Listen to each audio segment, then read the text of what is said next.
اور خاص طور پر شہدائے کربلا سب کی بلندی درجات کے لیے بار دیگر صلوات۔ اللہم صلی علی محمد و آل محمد۔ مومنین مومنات بشمول آپ حاضرین، مساجد، امام بارگاہیں، مجالس عزا، جلوس عزا، مراکز دینیہ، مدارس دینیہ اور خاص طور پر مزارات مقدسہ، سب کی حفاظت و سلامتی کے لیے صلوات۔ اللہم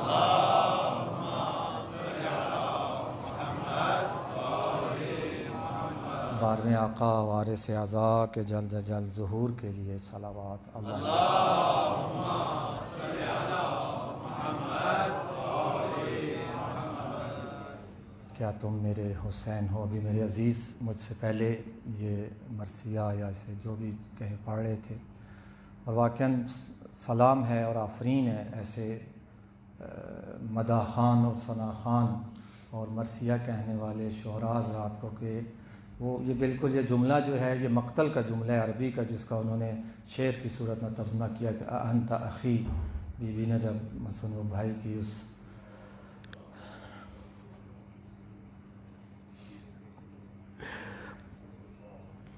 لاش پہ پہنچی تو جو منظر دیکھا تو یہ جملہ بی بی کا مقتل میں ملتا ہے کہ انت اخی، کیا تو میرا بھائی حسین؟ تو واقعاً آفرین ہے، سلام ہے ایسے شعراء پر جو اس طرح سے مقتل سے اور تاریخ سے اور مستند جو ہے وہ اشعار بیت علیہ السلام کی شان میں اور ان کے حزن اور غم میں بیان کرتے ہیں۔ تو بہرحال یہ بہت بڑا جملہ ہے، بہن بھائی کی لاش پہ آئی اور پہچان نہ سکی یا پہچان گئی، لیکن منظر ایسا دل خراش تھا کہ بہن کو کہنا پڑا کہ انت اخی، کیا تو میرا ماں جایا حسین ہے۔ خدا کا شکر بجا لاتے ہیں، واقعاً اس نعمت عظمیٰ پر جتنا شکر بجا لائیں کم ہے کہ ایک بار پھر ہماری زندگیوں میں یہ محرم اور سفر کے ایام آئے اور ہمیں فرش عزا کی زینت بننے کا شرف حاصل ہوا۔ اہل دل اور اہل معرفت بعض ایسے بھی ہیں جو محرم کے چاند کا انتظار کرتے تھے۔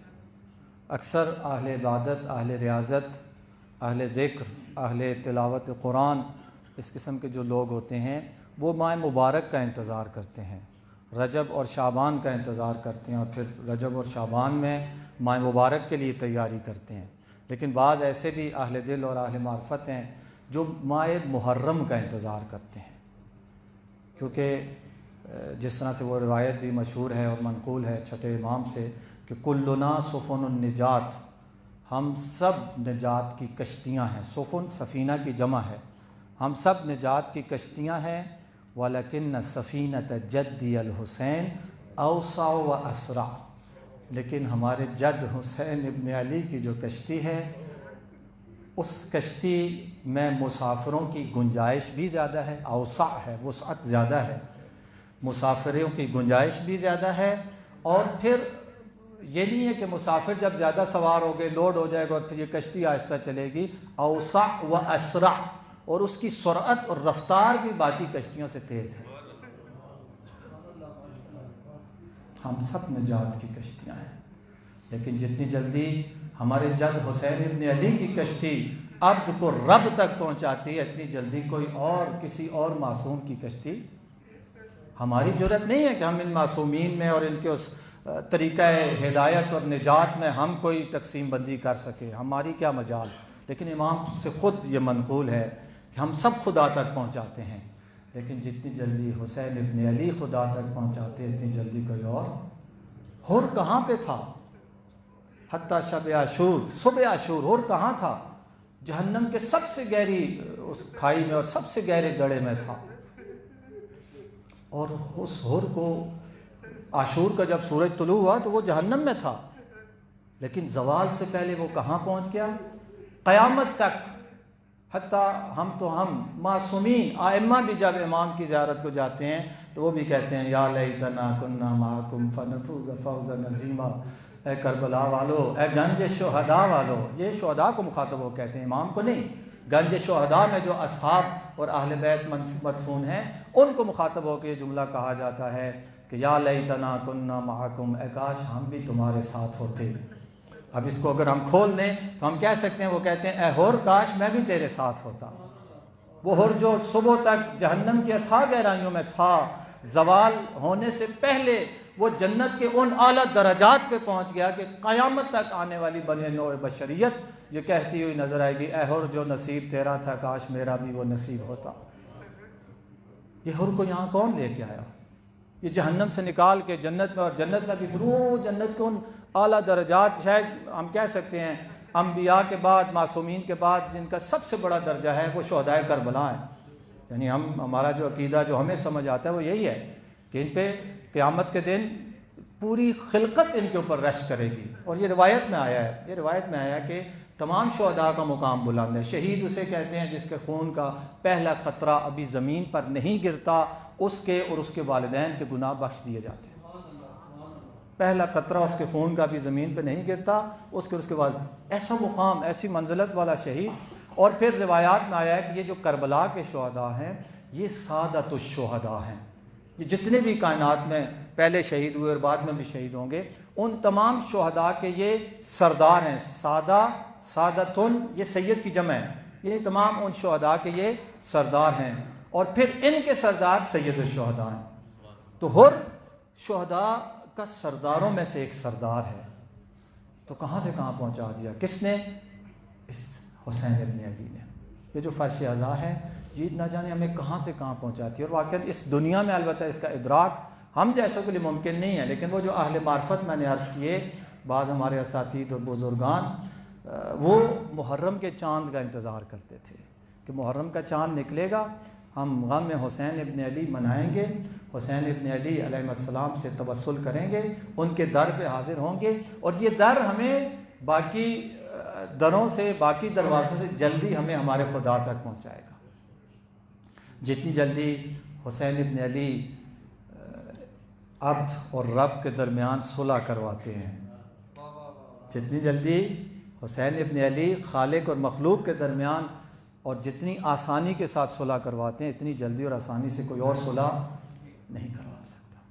آیت اللہ سید احمد خنصاری رضوان اللہ تعالیٰ علیہ، ایک بہت بڑا نام، ہم عصر تھے بانی انقلاب خمینی روح اللہ کے، آیت اللہ سید محمد رضا گلپیگانی رحمۃ اللہ علیہ کے، ان کے ہم عصر تھے اور بہت بڑا نام ہے یعنی اہل علم میں۔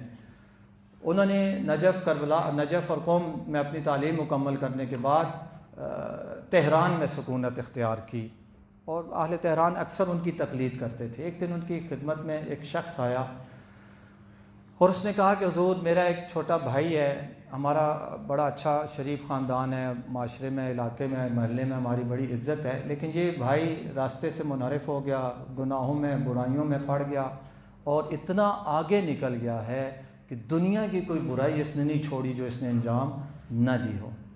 خاندان کی یعنی عزت خاک میں ملا کے رکھ دی ہے اس بھائی نے۔ بعض لوگوں نے مشورہ دیا اس کی شادی کر دیں، ایک ذمہ داری پڑے گی، اس کی وجہ سے ممکن ہے سدھر جائے۔ شادی بھی کی لیکن وہ نہیں سدھرا۔ اگر آپ اجازت دیں تو میں اس کو آپ کے پاس لے کر آؤں، آپ اسے واعظ و نصیحت کریں، شاید آپ کی اس پاک زبان کا اس کے دل پر اثر ہو اور وہ راہ راست پر آ جائے۔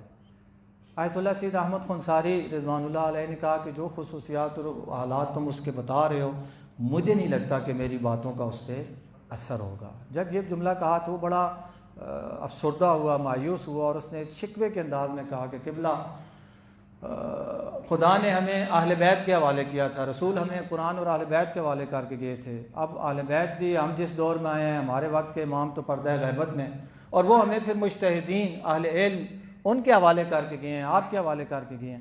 اگر آپ بھی ہمیں اس در سے بھی میں مایوس ہو جاؤں، پھر میں کہاں جاؤں، کدھر جاؤں؟ جب اس نے یہ باتیں کی تو وہ تھوڑا سوچ میں ڈوب گئے۔ تھوڑا سوچنے کے بعد کہتے ہیں البتہ ایک رائے حل ہے۔ وہ رائے حل کیا ہے؟ یہ انقلاب سے پہلے کی بات ہے، یعنی شاید 1970 کے آس پاس کی بات ہے۔ کہتے ہیں ایک رائے حل ہے۔ کہا کیا؟ وہ کیا رائے حل ہے؟ کہا تم اس کو لے جاؤ کربلا، تم اس کو کربلا لے جاؤ، اگر یہ حرم امام حسین علیہ السلام میں جا کر اس کی آنکھوں میں آنسو آ گئے، روئے بے شک نہیں، صرف آنکھیں ڈبڈبا جائیں آنسوؤں سے، تو پھر اس کو لے آنا، اس کا مطلب اس کے دل میں نور ہے۔ اس کے دل میں نور ہے، اگر وہاں پہ اس کی آنکھوں میں آنسو آ گئے، بقا اور تباہ کا روتا ہے یا رونے کی شکل بناتا ہے، وجبت لہ الجنہ، یہ روایت ہے، یعنی یہ کوئی بنی بنائی چیز یا کوئی ذاکرین یا علماء یا ان لوگوں کا وہ نہیں ہے، یہ معصوم کا فرمان ہے کہ جو بقا اور تباہ کا جو روتا ہے یا رونے کی شکل بناتا ہے، سارے گناہ اس کے معاف ہو جاتے ہیں۔ چلا گیا یہ 2-3 مہینے کے بعد آیا اور اس نے کہا کہ حضور آپ نے جو مشورہ دیا تو اس کے مطابق میں نے اپنے بھائی کو، تیار نہیں ہو رہا تھا، زبردستی تیار کیا، اکیلا ہوں، بڑا بھائی جا رہا ہوں، سفر ہے، بہرحال ساتھ کوئی ہونا چاہیے، تو بڑی مشکل سے تیار ہوا۔ وہاں پہ بھی زیارت کے لیے نہیں جا رہا تھا، وہاں پہ بھی مشکل سے ہی تیار کیا اسے۔ جب ہم ہوٹل سے اپنے مسافر خانے سے حرم کی طرف نکلے تو اس میں ایک زائر والی نشانیاں اور علامتیں نہیں تھیں، یہ اپنی انہی مستیوں میں مگن تھا۔ میں پریشان تھا، بہرحال ہم چلتے رہے، جب اس شاید باب قبلہ سے ظاہراً وارد ہوئے۔ آپ کو پتہ ہے حرم جو گئے ہیں کہ کربلا جس طرف سے بھی آپ جائیں سیڑھیاں اترنی پڑتی، جیسے خانہ کعبہ جہاں سے بھی آپ جائیں سیڑھیاں اترنی پڑتی، جو نہیں گئے خدا انہیں بھی لے کر جائے، جو گئے ہیں انہیں بار بار لے کر جائے۔ کہتے وہ جب ہم نے سیڑھیاں اترنی شروع کی نا، جو وہ نیچے ہوتا گیا، اس نیچے ہونے کے ساتھ ساتھ اس کی وہ جو اٹھان تھی اور اڑان تھی وہ بھی نیچے کی طرف آنا شروع ہو گئی، شانے جھکنا شروع ہو گئے، ساتھ جھکنا شروع ہو گیا۔ پھر جو ہم زری کے قریب جا رہے تھے اس کی حالت بدلتی جا رہی تھی بہرحال۔ اور جب ہم زری کے پاس پہنچے، اس جالی مقدس کو جا کے میں نے بھی پکڑا، اس نے بھی پکڑا، تو پھر آغا وہ بھائی کہتا ہے وہ آنکھوں میں آنسو نہیں آئے، پھر وہ چیخ چیخ کے رو رہا تھا، اس طرح سے رو رہا تھا جیسے ایک ماں اپنے جوان بیٹے کی لاش پہ گریا کرتی ہے، اس طرح سے رو رہا تھا۔ جیسے ہی اس نے یہ جملے کے آغا نے کہا بس پھر تم لائے کیوں نہیں، اسے لے آؤ، بس اس پہ پھر اثر ہوگا۔ اس نے کہا آغا آپ کے پاس اب اسے لانے کی ضرورت نہیں ہے۔ کہا کیا مطلب؟ کہا جب وہ اس طرح سے رو رہا تھا تو اس وقت میں نے آہستہ سے اس کے کان میں کہا کہ تم امام سے اتنی محبت کرتے ہو، فرزند زہرا سے تمہیں اتنی محبت ہے، تو پھر کیوں ایسے کام کرتے ہو جو فرزند زہرا کو پسند نہیں؟ کہتے بس یہ میرا جملہ کہنے کی دیر تھی، اس کے بعد وہ ایسا بدلا ہے کہ اب وہ ہم سب کو بھی پیچھے چھوڑ کے بہت آگے نکل گیا۔ اب وہ ہم سب کو چھوڑ کے بہت آگے نکل گیا ہے، بہت نیک پرہیزگار، ایسا بن گیا کہ دنیا حیران ہے اس کو کیا ہو گیا۔ ہم یہی کہتے ہیں اس کو حسین ابن علی نے بدل دیا، اس کو حسین ابن علی کی شفا خانے سے اس کو شفا مل گئی ہے۔ یہ ظلمتوں اور اندھیروں کے ان گڑھوں میں ڈوبا ہوا تھا، وہاں سے نکل کر نورانیت کا سفر کرتے ہوئے ان اعلیٰ درجات اور اعلیٰ مراتب پہ پہنچ گیا۔ یہ حسین ابن علی اس طرح سے عبد کو رب سے ملانے والی ذات ہے۔ تو خدا کا شکر کہ جس نے ہمیں یہ توفیق دی، ہم آج فرش عذاب میں، ابھی ہم راستے میں آ رہے تھے، میری اپنی ایک عزیزہ عزادار پرانی، ان کا یعنی بیمار تھیں، اور راستے میں بھی یہاں پہنچنے سے پہلے خبر ملی کہ وہ چل بسیں۔ آپ کی اس فرش عذاب پہ بھی پچھلے سال کتنے ایسے مومنین مومنات ہوں گے، اور بہت ساری فرش عذاؤں پہ ایسے مومنین اور مومنات ہوں گے جو آج فرش عذاب پر نہیں ہیں۔ اس کی قدر وہی جان سکتے ہیں جو اس دنیا سے چلے گئے، جن کے روح قبض کرنے کے وقت بھی مولا تشریف لاتے ہیں۔ عزاداروں کے ساتھ یہی ہوتا ہے نا، مولا تشریف لاتے ہیں، وہ کہتے ہیں السلام علیکہ یا ابا عبداللہ، قبر میں بھی تشریف لاتے ہیں، برزخ میں بھی تشریف لاتے ہیں، کیونکہ جتنا امام کے ساتھ جس کا جتنا زیادہ قریبی تعلق اور رابطہ ہوتا ہے قلبی، اس کے ساتھ اتنا ہی امام شفقت فرماتے ہیں، اور سے جب امام شفقت فرمائیں تو یاد رکھیں پھر سارے معصومین بھی شفقت فرماتے ہیں۔ جس سے حسین ابن علی راضی ہو جائیں، جس سے حسین ہو جائیں، اس سے پھر سارے اہل بیت خوش ہو جاتے ہیں۔ تو سب سے پہلے تو ہمیں، چونکہ اللہ دنکم، اگر میری نعمتوں پر شکر بجا لاؤ گے تو میں وہ نعمت اور زیادہ تمہیں عطا کروں گا۔ تو یہ نعمت ابن علی، نعمت عزاداری جو ہے، سب سے پہلے ہم اس پر خدا کا شکر بجا لاتے ہیں کہ جس نے یہ ہمیں توفیق دی ہے۔ آپ کی خدمت میں یہ چند دن جو میں حاضر ہوں گا، مولا کا شب عاشور کا وہ مشہور و معروف خطبہ، اس کا ایک فرمان پڑھنے کا شرف حاصل کیا کہ انی لا اعلم اصحابا خیرا منکم ولا اہل بیت افضل و ابر من اہل بیتی، کہ میں تم سے زیادہ اچھے اصحاب، تم سے زیادہ باوفا اصحاب کسی اور کو نہیں پاتا، یعنی جیسے باوفا اور بہترین اصحاب مجھے ملے ہیں، ایسے بہترین اور باوفا اصحاب کسی اور کو نہیں ملے ہیں، سب کو ملے ہیں، لیکن جس تعداد میں اور جس خلوص اور عشق و محبت کی منزل پر فائز اصحاب مجھے ملے ہیں، ایسے اصحاب میرے نانا کو، میرے بابا کو، میرے بھائی کو انگشت شمار ملے ہیں، مجھے بہت زیادہ ملے ہیں۔ اور ایک سے بڑھ کر ایک، یہ بھی یاد رکھیں، یہ جو چراغ بجھا کے جانے کی باتیں، شب عاشور میں کوئی بھی نہیں گیا، جو مستند مقتل کی تاریخ ہے، شب عاشور میں کوئی بھی نہیں گیا۔ یہ جو جتنے بھی گئے بہت سارے تھے، لیکن وہ منزل ظاہراً ثعلبیہ پر جب حضرت مسلم ابن عقیل علیہ السلام کی شہادت کی خبر آئی اور امام نے سب کو اکٹھا کیا اور صورتحال بتائی کہ اب کوفہ بدل گیا ہے، وہاں پہ لوگ چراغ بجھانے سے پہلے بھی گئے، چراغ بجھانے کے بعد بھی گئے، گروہ در گروہ گئے، شاید سینکڑوں کی تعداد میں گئے، لیکن شب عاشور کو کوئی اٹھ کے جانے والا نہیں تھا۔ تو یہ امام کا فرمان، اور اسی حوالے سے ہم کوشش کریں گے ان چند دنوں میں کچھ نہ کچھ اصحاب امام حسین کی خصوصیات آپ کی خدمت میں پیش کریں۔ اور وجہ کیا ہے اس کی، یعنی اس کا کیوں انتخاب کیا گیا؟ اگر ہم اسلام کا خلاصہ کریں، اسلام کا ہم نچوڑ نکالیں، تو وہ 4 چیزوں میں اس کا خلاصہ نکلتا ہے، 4 چیزوں میں اسلام کا نچوڑ نکلتا ہے۔ ایک ہے بعثت، ایک ہے غدیر، ایک ہے کربلا، اور ایک ہے ظہور۔ بعثت، غدیر، کربلا اور ظہور۔ بعثت کیا ہے؟ جب حضور صلی اللہ علیہ وآلہ وسلم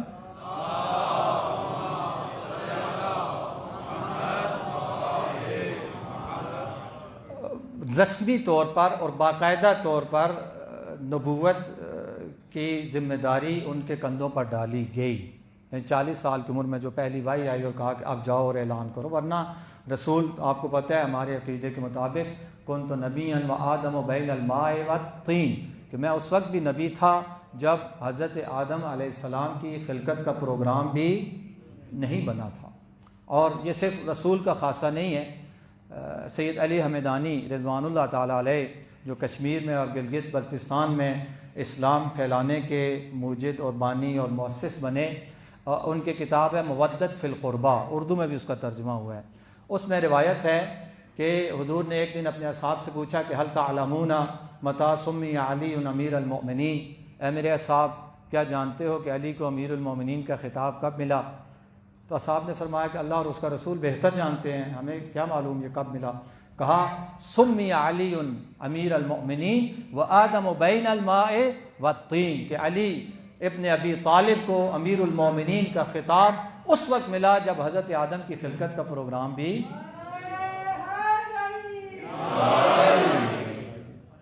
تو یہ چونکہ انا و علی من نور واحد، تو ہمارا عقیدہ یہ ہے کہ ختمی مرتبت اس وقت بھی نبی تھے جب حضرت آدم کی اصل نبوت، جو ہمارے روایات سے پتہ چلتا ہے نبیوں کو نبوت بھی ان کے ولایت کے اقرار کے حساب سے عطا ہوئی ہے۔ تو بہرحال لیکن وہ جو ایک باقاعدہ عوام میں جا کے رسالت کا پیغام پہنچانے کا جو حکم ملا، تو اس دن کو یوم عید مبعث کہا جاتا ہے۔ مبعث یعنی مبعوث کیا گیا، حضور کو بھیجا گیا کہ آپ جاؤ اور اپنی قوم کو توحید کا پیغام پہنچاؤ، تو وہ بعثت ہے، رسالت دوسرے لفظوں میں۔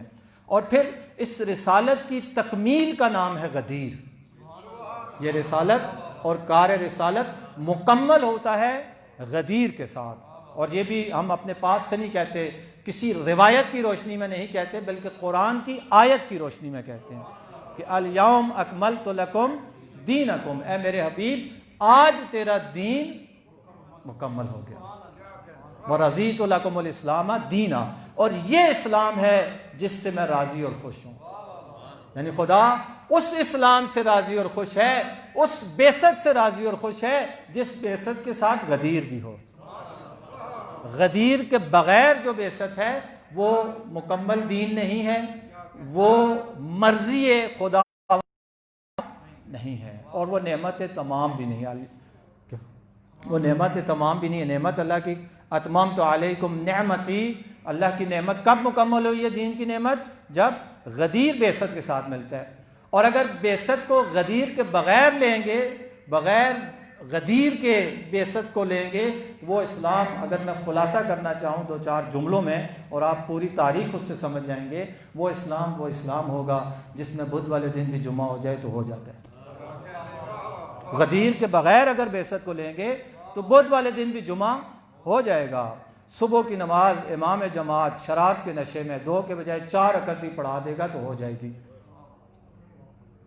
بعثت غدیر کے بغیر اگر بعثت اور اسلام لیں گے تو وہ اسلام داعش والا اسلام ہوگا۔ اپنے جیسے انسانوں کا سر قلم کرتے ہیں، سروں کے ساتھ فٹ بال کھیلتے ہیں، یہ غدیر کے بغیر جو اسلام ہے بعثت کا، یہ وہ والا اسلام ہے۔ تو غدیر اور بعثت کی اہمیت آپ کو اندازہ ہو گیا۔ اب آتے ہیں تیسرا جو رکن ہے وہ ہے کربلا۔ کربلا کیا ہے؟ کربلا کوئی نئی چیز ہے؟ جیسے غدیر بہرحال تکمیل بعثت کا باعث بنا، دین مکمل ہو گیا، اب کربلا کی کیا ضرورت تھی؟ کربلا بعثت اور غدیر کو بچانے والی ہے۔ کربلا بعثت اور غدیر کو بچانے والی ہے، یعنی اگر کربلا نہ ہوتی تو پھر بعثت اور غدیر اپنی اصلی شکل میں ہم تک نہ پہنچ پاتی۔ کربلا بعثت اور غدیر کو بچانے والی ہے، اور صرف یعنی بعثت اور غدیر کربلا سے پہلے ہوا نا، صرف کربلا کی ماضی پہ نظر نہیں ہے، کربلا کی مستقبل پہ بھی نظر ہے۔ جہاں کربلا غدیر اور بعثت کو بچانے والی ہے، وہاں کربلا غدیر اور بعثت کو ظہور سے ملانے والی بھی ہے۔ تو بس اب آپ کو کربلا کی اہمیت کا اندازہ ہونا شروع ہو گیا ہوگا کہ یہ کربلا ایسی چیز ہے جو پیچھے بعثت اور غدیر پہ بھی اس کی نظر ہے اور آگے ظہور پہ بھی اس کی نظر ہے۔ اگر آپ کربلا کو بیچ میں سے نکال دیتے ہیں تو بعثت اور غدیر اور ظہور کے درمیان ضبط ایجاد نہیں ہو پائے۔ اور یہی وجہ ہے آپ جتنا اس کربلا کو، عاشورہ کو، فرزند زہرا کے غم کو منانے کا ہمیں حکم اور تاکید دی گئی ہے، اتنا کسی اور معصوم کے بارے میں نہیں ہے۔ آپ روایات اٹھا کے دیکھیں، مثلا ایک ہماری معتبر ترین کتاب جسے سمجھا جاتا ہے وہ کامل الزیارات ہے۔ کامل الزیارات سند کے اعتبار سے ہماری کتب اربعہ، اصول کافی وغیرہ سے بھی زیادہ مراجع اور مجتہدین کی نظر میں معتبر کتاب ہے، لیکن چونکہ اس کا موضوع مخصوص ہے صرف زیارات کے بارے میں، 14 معصومین کی زیارات کی فضیلت اور زیارات کا طریقہ اس بارے میں ہے۔ اسی کتاب کو آپ لے لیں، یہ تقریباً میرے خیال میں کوئی 400 کے قریب اس کے صفحات ہیں، تو ان 400 صفحات میں سے 100 صفحات 13 معصومین کے بارے میں سمجھیں، اور 300 صفحات جو ہیں وہ فرزند کربلا کے، فرزند زہرا کے بارے میں، 300 صفحات، اور ساری روایت اہل بیت علیہ السلام سے، 40 چہلم، کسی معصوم کے چہلم کے بارے میں کوئی روایت نہیں ہے۔ ختمی مرتبت کے چہلم کے بارے میں کوئی روایت نہیں ان کا چہلم منایا جائے، مولا کائنات کے چہلم کے بارے میں روایت نہیں ہے، اسی طرح کسی معصوم کے بارے میں نہیں ہے۔ اگر کسی کے بارے میں ہے تو وہ صرف اور صرف فرزند زہرا کے، امام ہادی علیہ الصلوۃ والسلام،